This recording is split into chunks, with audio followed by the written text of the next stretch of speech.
Welcome to Miles Ahead, the Canadian Points podcast, brought to you by FrugalFlyer.ca, where we talk about all things miles and points, a hobby that allows us to travel all over the world in style and on a budget. This episode will cover all the recent points and miles news, along with some questions from you, our loyal listeners. As per usual, I'm joined by my regular co-hosts, Josh and Jeff.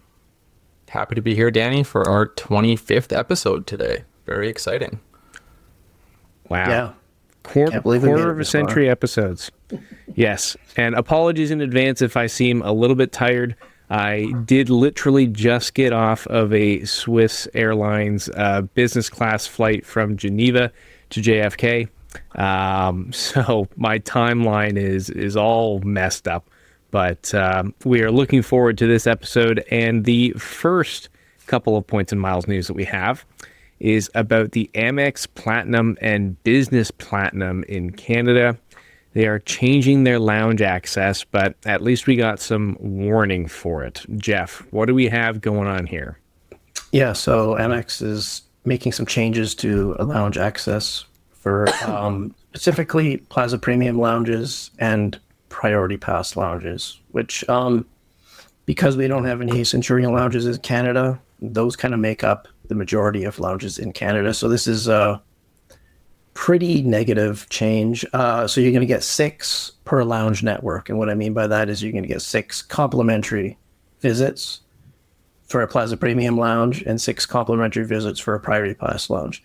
Now there's some overlap there because some Plaza Premium lounges are also Priority Pass lounges. So in total, you're going to get 12 lounge visits across those 2 lounge networks per year.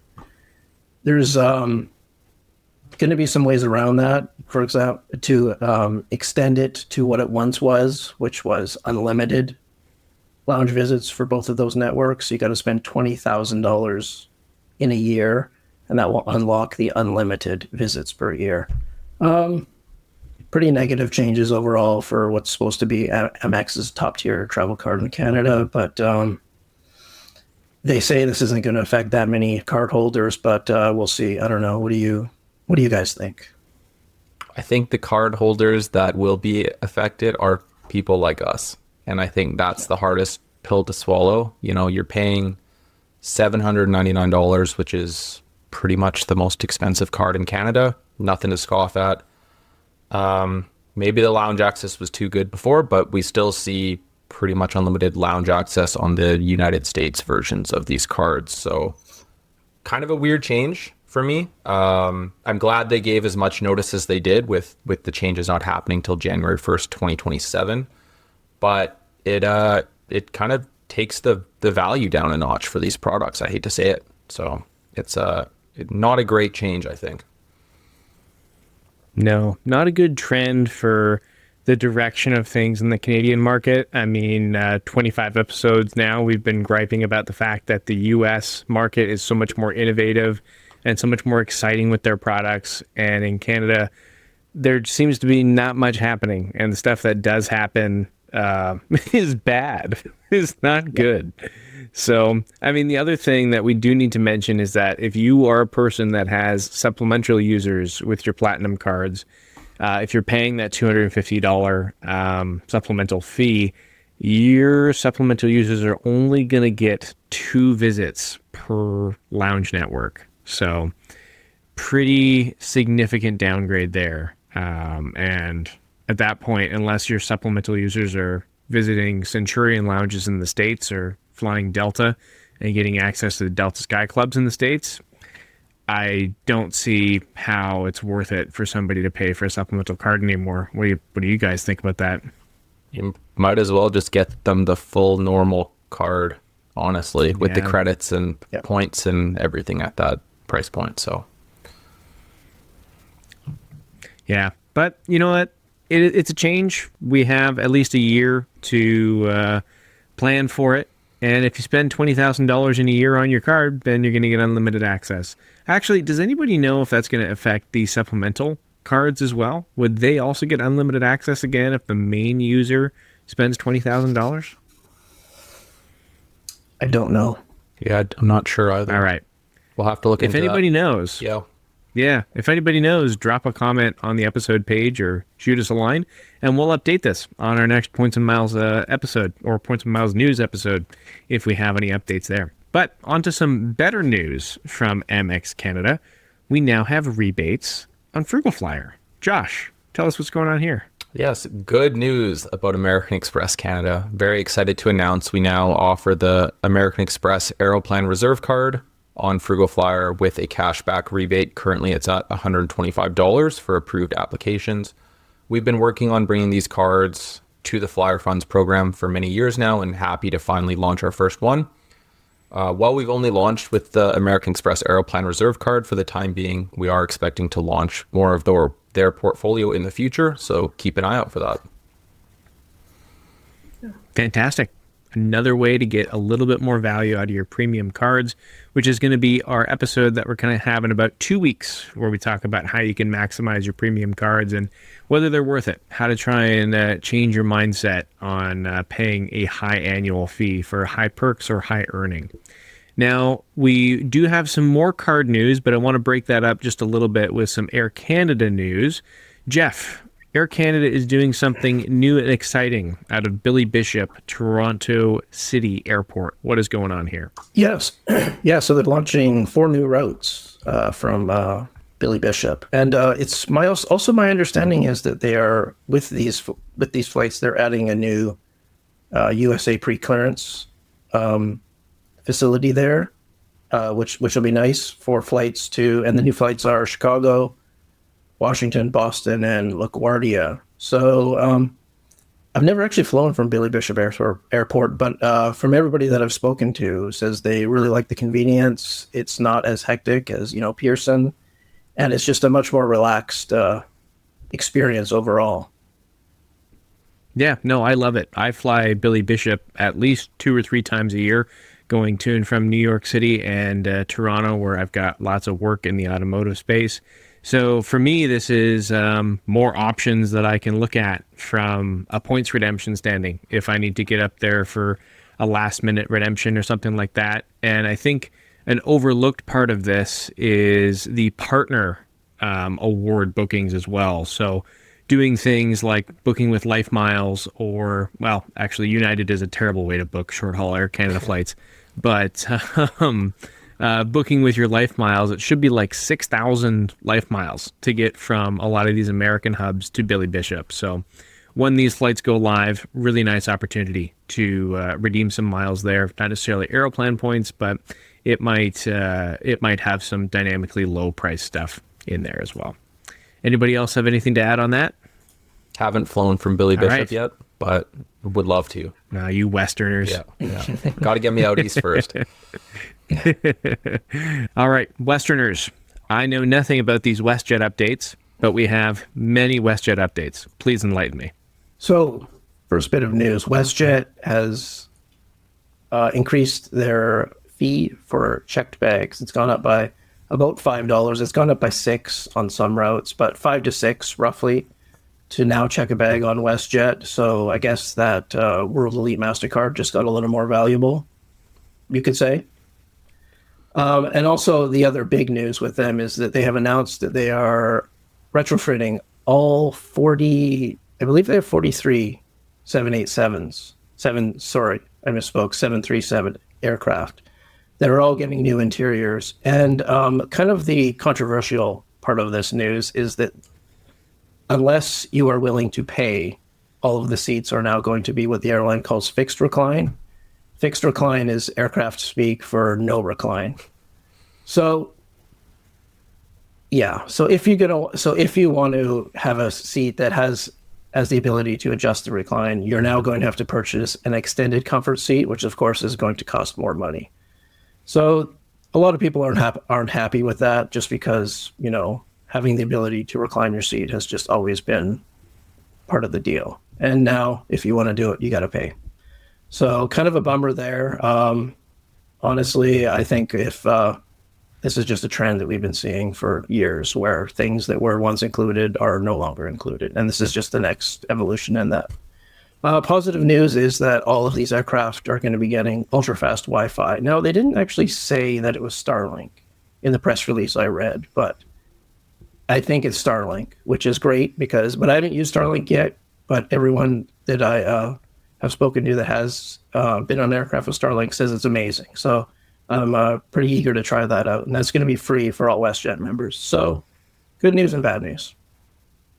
Yeah. The Wi-Fi is really good. I've used it on a few WestJet flights. Again, not sure if it's Starlink, but you can stream, do whatever you want. It's fantastic. It's definitely makes those flights without the seatback entertainment a little bit more palatable. Yeah. I mean, I don't think WestJet has had seatback entertainment for ages. Yeah. I mean, they had that live TV thing back in the late 2000s and early 2010s, and that was kind of neat. But yeah, I don't know. They continue That's to WestJet try for to you. find their spot, their home, what they are, you know. As I said in my airline ranking article a few months back, they are perfectly average. They do nothing excellent, but they're also not the worst in a lot of categories. They're perfectly mediocre. All right, on to some reclining seat news. The most reclining seat that you can probably get in the sky, ANA First Class is now bookable again with Aeroplan points. Has anybody actually seen availability themselves? I know that this was quite widely publicized that it's back now. You've been able to book it with other programs, but it looks like it's back on Aeroplan. Has anybody seen seats themselves in search results? Yeah, it's extremely limited. I think when I did a search on seats.aero, there was maybe 2 dates of availability across an entire year. I only searched one route, and I searched the Chicago route, so I can't speak to the other routes, but it's there, but it's extremely limited. Do you guys? But at least it's available for Yeah. Canadians again. Do you still think the best avenue is booking with ANA miles if you can get them? ANA miles. I don't think so. I feel like Virgin is the best sweet spot Right, for yeah. ANA First Class. Yeah. It's increased, but I want to say it's 85K Virgin from the East Coast, and then like 80 from West Coast and Midwest. Right. Chicago. Yeah. I think That's the only Chicago airport was that they fly to. 110. Chicago's 110,000, I think, when I looked. For Aeroplan. Airplane, miles. yes. Yeah. Yeah. I guess Which is fine. Virgin is definitely the sweet spot to book them, and considering all of the transfer bonuses that the U.S. banks have, I mean, gosh, you could book that for like 50,000 bank points that you transfer to Virgin. But I don't know, Josh, you seem to love transferring to Virgin. Yeah. How many Virgin miles do you I have think stuck in I'm your like account that you haven't used yet? 130K now. I booked a random flight for Kieran. okay. I booked stuff for family members. And that was like Nice. transferred in like 2020. So the drawdown ratio is not doing so well right now, to say the least. But now you But have if this. you Now I have Yes. this. Yeah, exactly. I'll just start planning random dates to fly, round trip ANA first. So that's perfect. Yes. So that is good news, that if you only have access to Aeroplan points and you've got a boatload of them and you want to book ANA First Class, you now have the ability to do that. And one promotion from Marriott, but 2 opportunities to earn points. Who wants to talk about this one? Why don't we go with Josh? So Marriott's always running promotions. Some are better, some are worse, and this one is just okay. Marriott Bonvoy members can earn 2,025 bonus points per stay. Coincidental number there. There's also 2,000 more bonus points on stays at Marriott Bonvoy outdoor properties.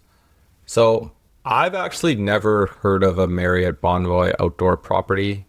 What comes to mind for when I hear this is like the Hilton Auto Camp.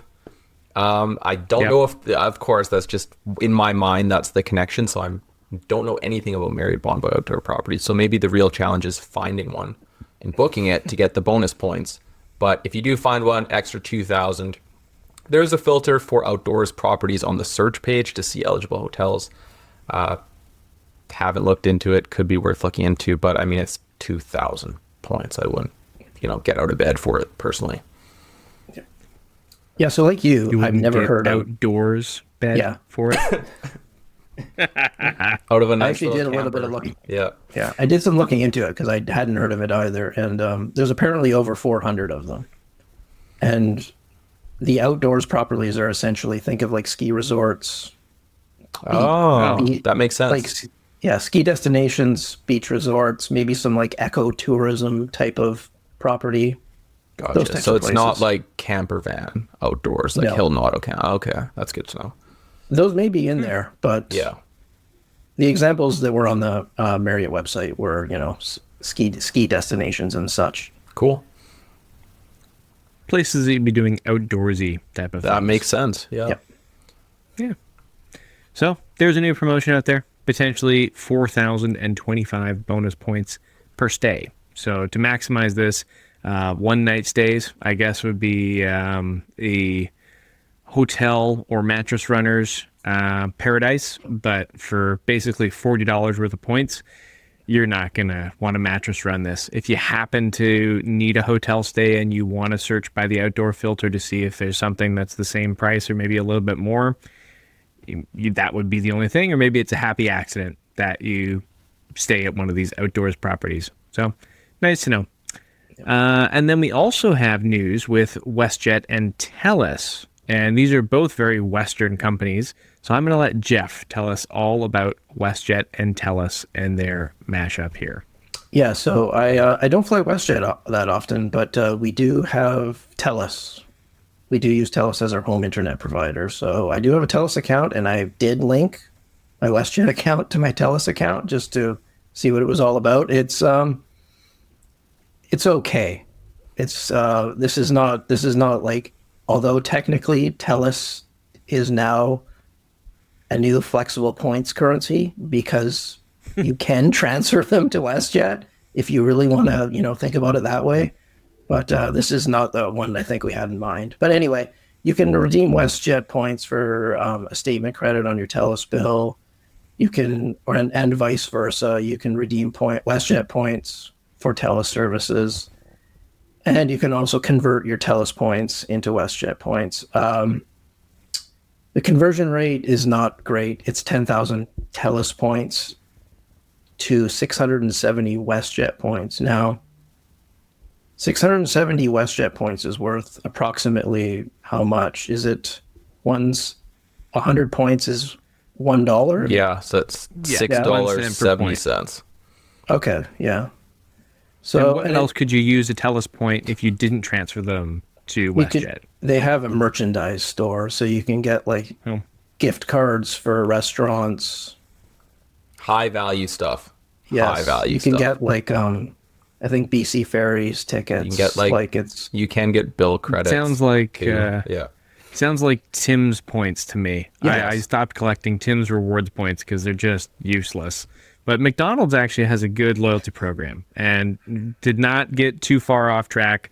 Andy wrote an excellent article about your cup of joe and how far to stretch it. There's a more catchy name for that. I'm sorry, I'm butchering it, Andy. But it's a good article, so we'll link to it. You should read it because McDonald's actually has a very good loyalty program, and that is the one fast food loyalty chain that I participate in. Jeff, please continue on telling us about TELUS and WestJet. Yeah, so I mean, I've just used TELUS points to like redeem as like a statement credit on my TELUS account is what I've always used them for. So Yeah. they're not super valuable, but you earn them just by having a TELUS service. So it's not like they require any effort to earn.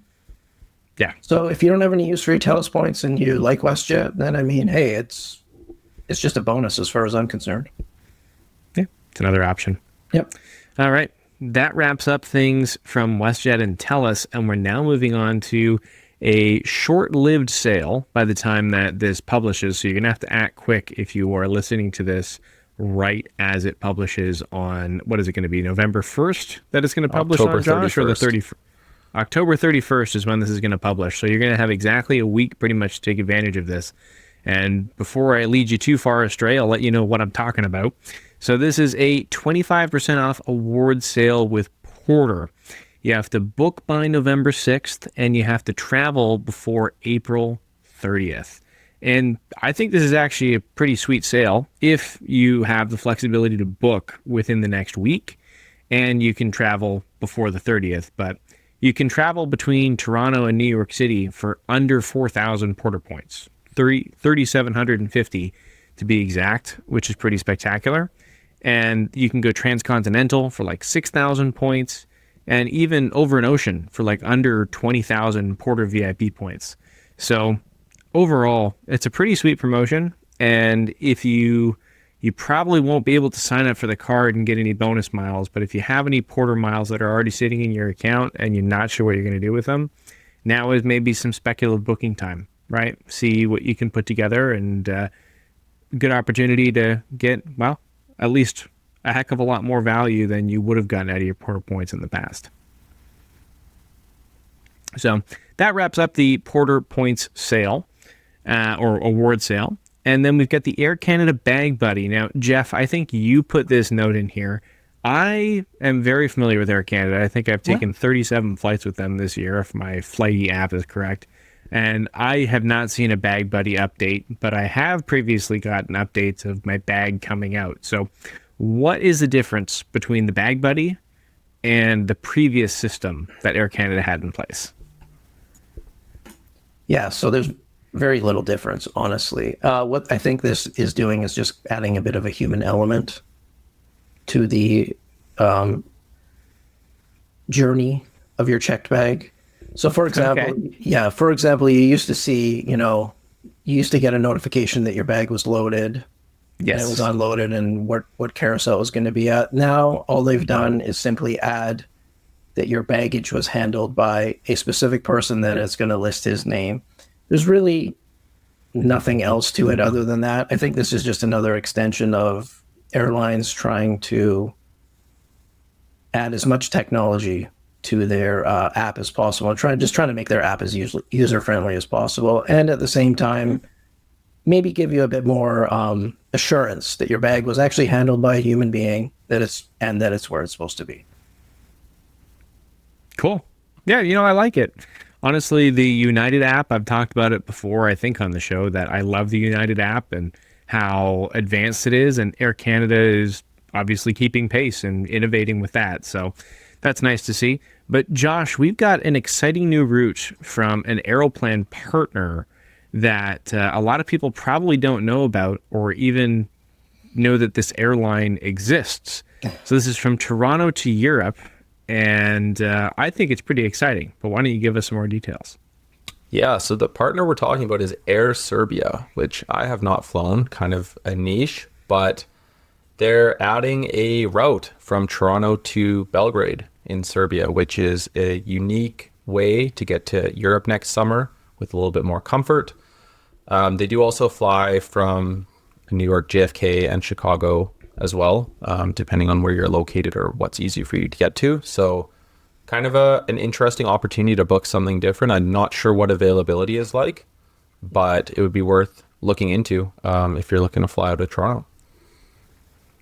I've seen on some other resources that availability, at least from Chicago, is pretty wide open. So I would imagine that they would continue that trend, and especially considering, well, I shouldn't say especially considering, I'm assuming that Belgrade isn't a huge business hub from Canada.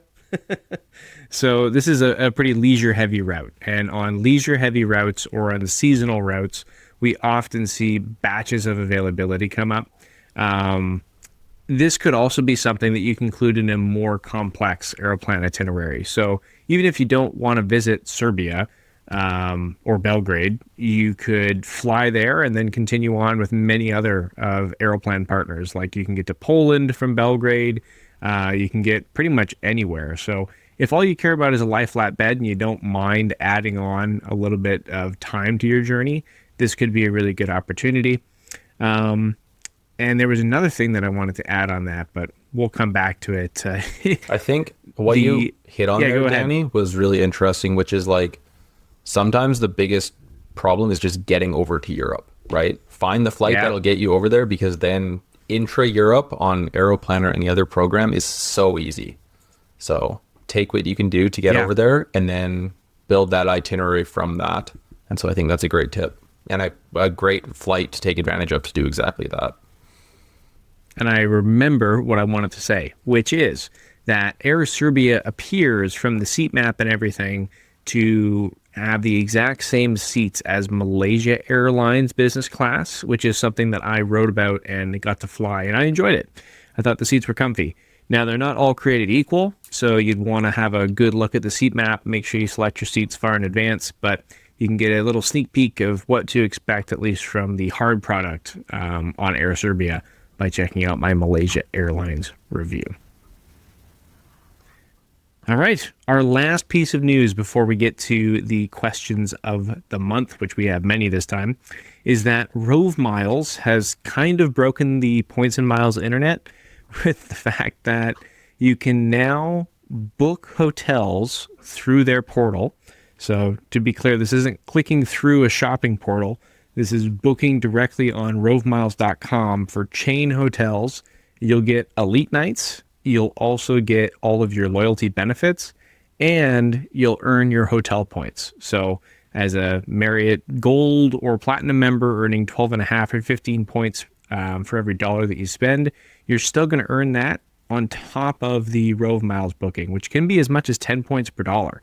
So you could be looking at, with credit card earnings, somewhere in the range of like 33 points for every dollar that you're spending at a Marriott property, which is bonkers and something that we haven't seen before.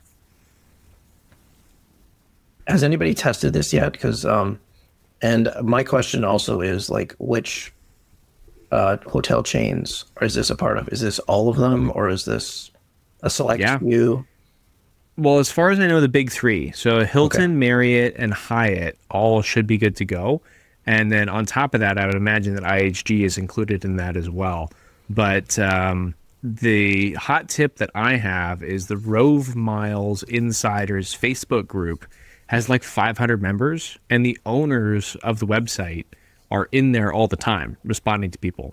So if you have like a support ticket or something, or if it's not posting, just post in their Facebook group and you're going to get a response like almost immediately. I've actually been really impressed with it so far. So I really trust Rove Miles. So far, I have no reason not to. So I think you should be pretty much good to go on this and triple dip on your points. Yeah, I think it's a great avenue. Who knows if the earning rates will last like this forever. I still think they're very heavily in the growth phase, but it's not a reason for you to not take advantage and benefit. So totally. So a nice new opportunity and some innovation that we haven't seen before.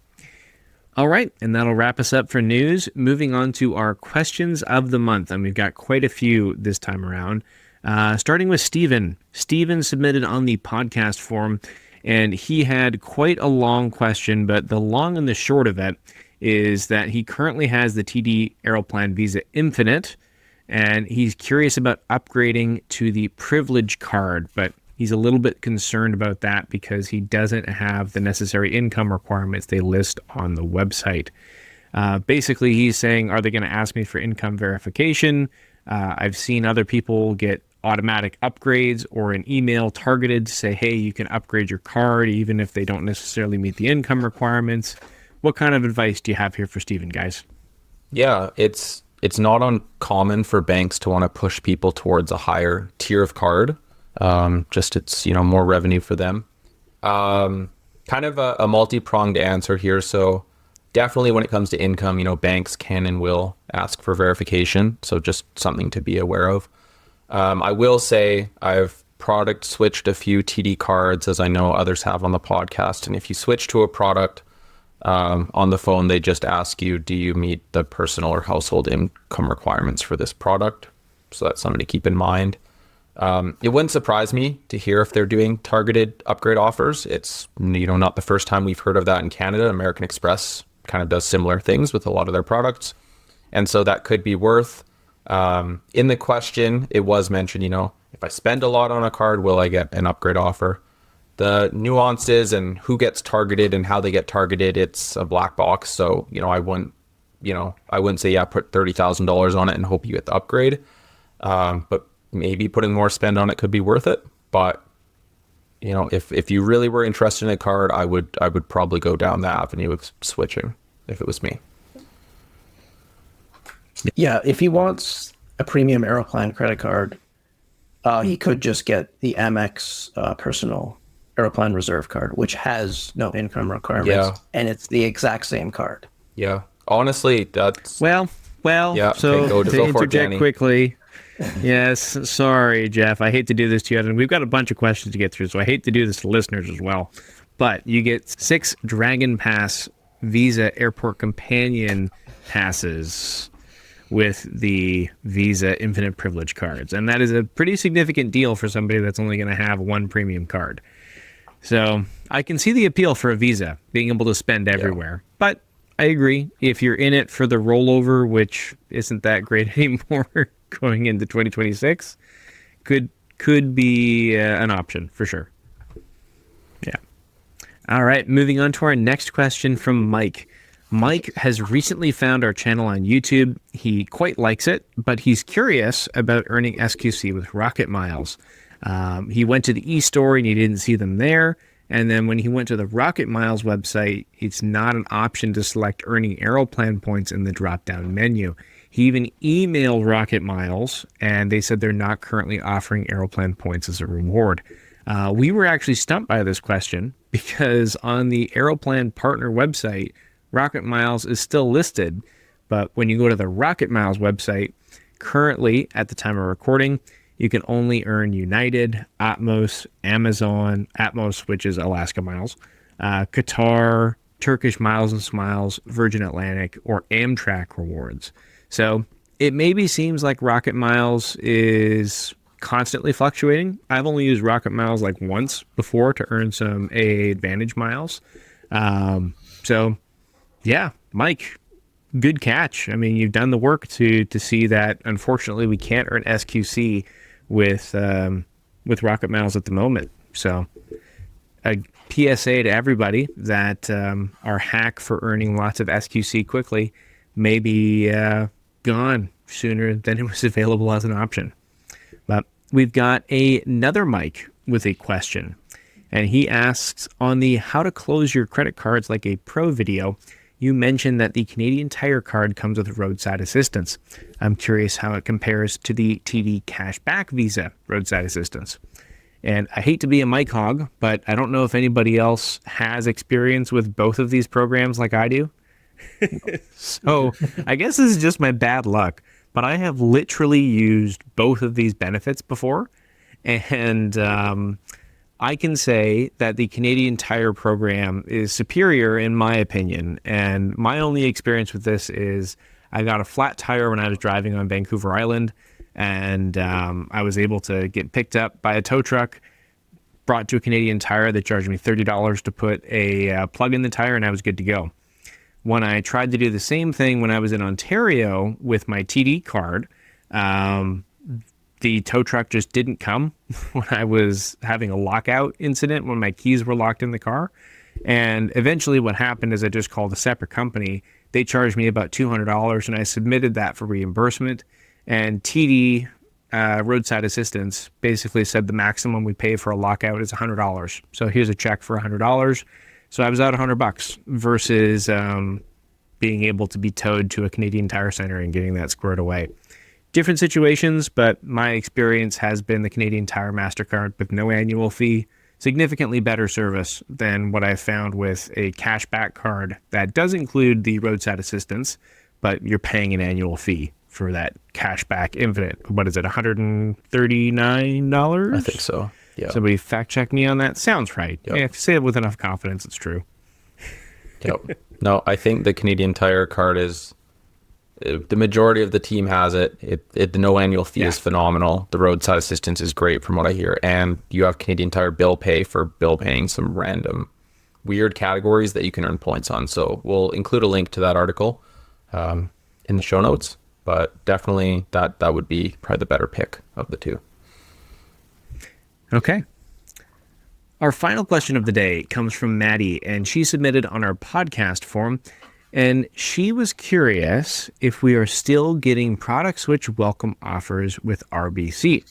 She just switched from the WestJet card to the British Airways card, and she hasn't seen any points show up on her statement. Does the product switching strategy still work?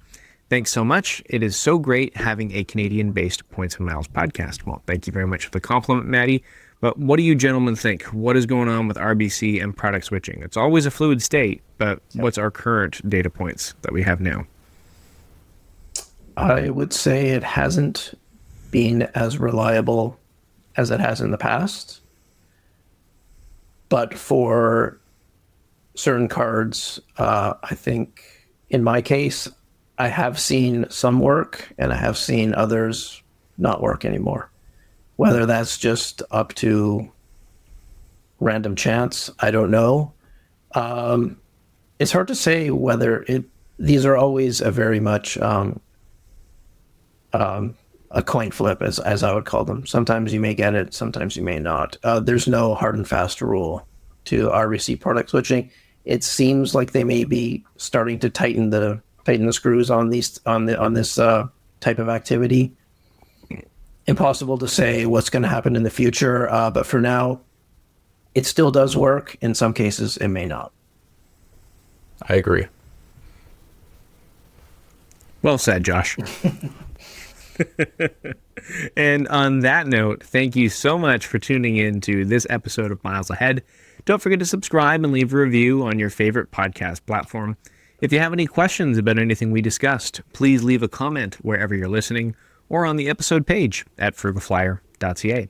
And if you have a question you want us to answer on air, you can submit it at FrugalFlyer.ca/podcast. Bye, everybody.